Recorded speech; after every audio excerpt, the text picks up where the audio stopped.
Alors, cette semaine, Patrice, je recommande très, très, très fortement la chaîne iFixit.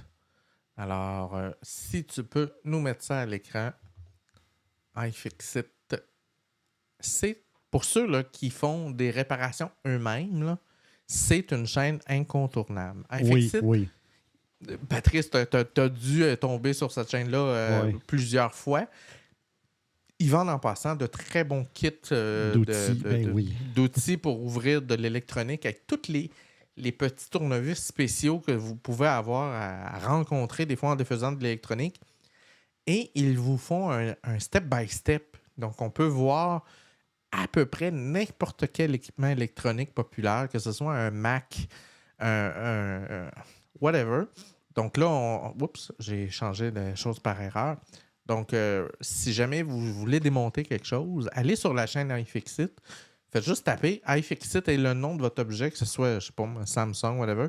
Je vous dis, vous allez avoir une vidéo. Et là, ils vont vous montrer chacune des étapes pour vous rendre Ouais. à l'endroit dont vous voulez vous rendre. Et ils vont non seulement faire ça, mais ils vont attribuer une note de complexité. Donc, à quel point ça a été facile ou difficile à démonter, à réparer, exemple, changer la pile, ces choses-là.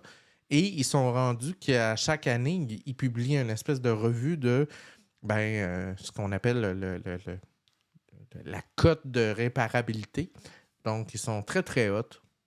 Je les conseille fortement. Vraiment bon. Je sais qu'en Europe, ils ont la cote de réparabilité qui est affichée quand tu veux acheter un produit pour t'aider à déterminer est-ce que j'achète ce produit-là ou ce produit-là en fonction de la facilité de le réparer ou non, si c'est un critère lors de l'achat. Donc, ça peut être intéressant.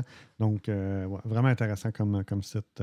Moi, de mon côté, ce que j'ai à vous présenter, Patricia, c'est la chaîne qui s'appelle Honestly. Honestly, c'est un gars qui teste toutes les chaises. Des chaises. Des chaises. OK, des chaises d'ordi, ou n'importe quelle chaise. Oui, puis je me souviens dans le temps, avant d'acheter ma chaise, j'avais été voir un peu ces tests de différentes chaises. Puis des fois, il va même tester, là, il va revenir un an après, en disant OK, là, j'ai utilisé cette chaise-là pendant 6 mois ou un an. Puis là, voici. Puis tu rentres dans son bureau, puis tout ce qu'il y a, c'est des chaises partout. Il y en a, c'est plein.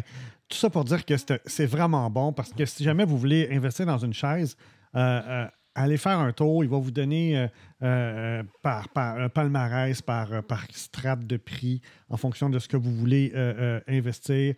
Il va aussi vous dire quels ajouts vous pouvez faire à votre chaise de façon à ce que ça devienne plus confortable en fonction de votre position, de votre grandeur aussi, parce qu'il faut tenir compte aussi de la grandeur. Donc, vraiment un site super intéressant. Honestly, c'est vraiment spécialisé dans les chaises et il en a testé pas mal. Là. Assez pour qu'on puisse dire, regarde, il a testé celle-là aussi. Donc, c'est pas la meilleure côté confortabilité, honnêtement, je vous le dis. Là. Ouais, c'est ça. C'est la Secret Lab. Secret Lab, c'est pas. Ils ont des mauvaises notes côté confortabilité. Ils sont très résistants, mais ils sont. Effectivement. Moi, de mon côté, j'ai une Herman Miller, le M-Body. Toujours très satisfait.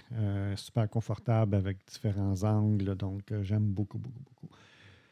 Donc, c'était notre revue de nos YouTubers de la semaine.